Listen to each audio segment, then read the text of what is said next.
April 5th, 2003. It was dark. You insisted that we sit on the floor, on the cold marble floor. And although I was uncomfortable, I knew better than to ask you for the third time if I could sit on the couch.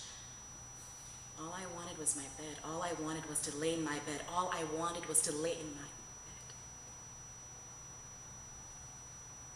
I caught your eye. And now it was dark. All the lights in the house were turned off. They had to be turned off. Although it was dark, I could still see your face. I could still read it. Fear. Fear. Fear. As an 11-year-old, that was the first time I saw fear in your eyes. It scared me. I remember sitting there and you telling us, Ollie and I, today, if I ask you to do something, do it. Tori, you said. When I ask you to lay on the floor, please listen to me. I don't know how many times you told me to do that night, but you see, I was the type of child that had to be told things multiple times.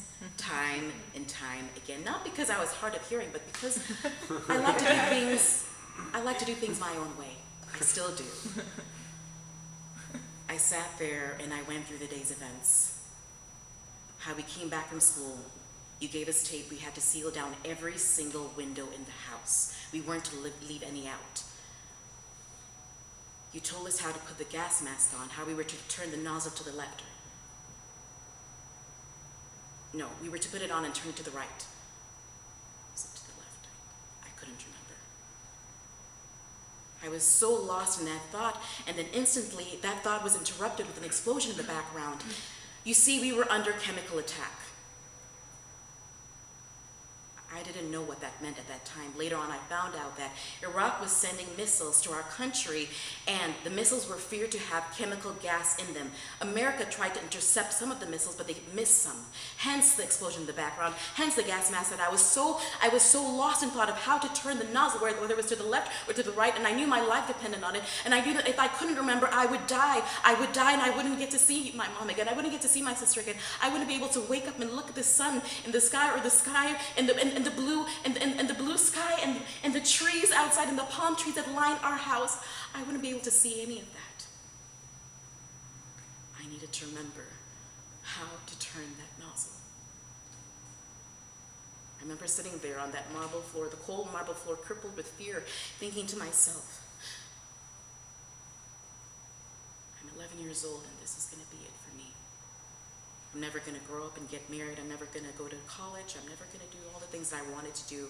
All I could think of at that moment was my birthday that was happening at the end of the year, and I just wanted to celebrate and have fun with my friends, but I didn't know if that would ever happen. For the first time in my life, I prayed without my mom having to tell me, Tori, did you pray? Without my sister having to tell me, Tori, pray before mom reminds you to pray. I prayed. And I said, Jesus, protect me. Protect Ollie. Protect mom.